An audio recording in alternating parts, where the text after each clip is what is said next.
Upgrades.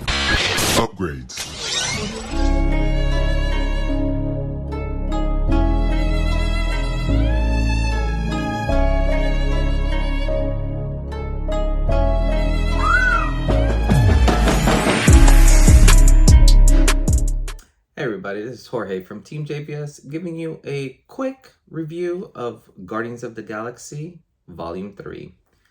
So obviously we know what Guardians of the Galaxy is about. The synopsis of this one is still reeling from the loss of Gamora. Peter Quill rallies his team to defend the universe and one of their own, a mission that could mean the end of the Guardians if not successful. And this movie, just from the get, I'll just say is just such a perfect end to this trilogy. This cast, this is almost well, it is James Gunn's like swan song, but it's really neat seeing how when you kind of look at the evolution of all three films, how this one ends and how it really doesn't leave much unturned, basically. One thing, obviously, this being a Marvel film, it's not perfect. There are, its flaws, but I will say the amount of comedy plus, almost, and I won't call it horror, but just like disturbing imagery that you get in here, plus like good action. It's a very nice mix.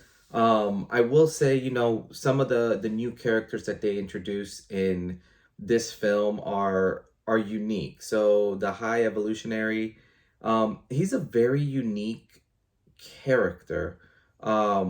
It's almost like a Thanos like, version. The one character that I was kind of, a little disappointed in was Adam Warlock. And not because, like Will did a bad job portraying him, but it almost felt like it's like almost like he was rushed in the movie, if that makes sense. So he's kind of, you see him in a little bit in the beginning, and then you see a lot of this story unveil, and he's not a part of it or anything. You see him for like a blip in the middle, and then at the very end you see like it's not very continuous, and I wish they would have build out his character a little bit more, because I think there was a lot in there that they could have done. A character that I really enjoyed that I didn't think I would enjoy was both the recorders. They were just very neat and interesting to say the least. I will say, within this story, you see very unique sides of all the characters. And you kind of, and it's weird because when I see this movie, I kind of have to picture it with the other two as well. And I'm still not sure where I would rank this one. I think the first Guardians will still probably be my number one. This will probably be my number two, and Guardians 2 would be 3 for me. But the way that they used music in this one, the way that they shot some of the shots, like there's this one shot in a hallway where basically the whole Guardians team is fighting all these aliens, and it is just so cool. Like, it's actually well done. Throughout the whole, kind of, I'll say movie, you get all these flashbacks from Rocket, and it's somewhat heartbreaking seeing like all the stuff that Rocket had to go through.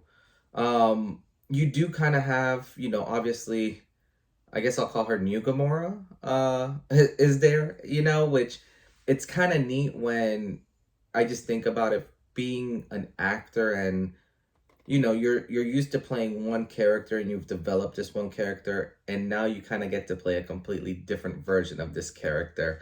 So that aspect was really cool. I thought Nebula also was very, on point in this movie. I thought her scenes, just about all of them were spectacular for me. Obviously Drax and Mantis, they have their little banter, which is great. And Drax has a huge, kind of like turning point in this movie, which, made me super duper happy. I did think that, there were some characters that got screen time that I wish if I could have, if you could redo it, like remove some of them and add more time to other characters to develop. The one thing that I will say, I know this is rated PG-13, but I definitely felt like they cursed a heck of a lot in this movie, which I found, interesting, to say the least. But, obviously with this being a Guardian one, it's not one that you don't really take it too serious because it's almost like the misfits coming together, to band a team. So I do love that they still bicker within each other and all this.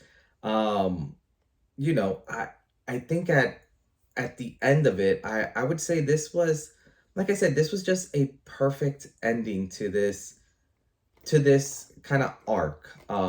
It will be interesting to see what happens afterwards. It's weird because all these James Gunn, movies, all the Guardians one, they just have a certain feel and taste to them. So if people were to use these characters again, it'll be interesting to see the direction that they go or how they're used. In terms of, I would say where this lies in the scale, it's kind of hard to say.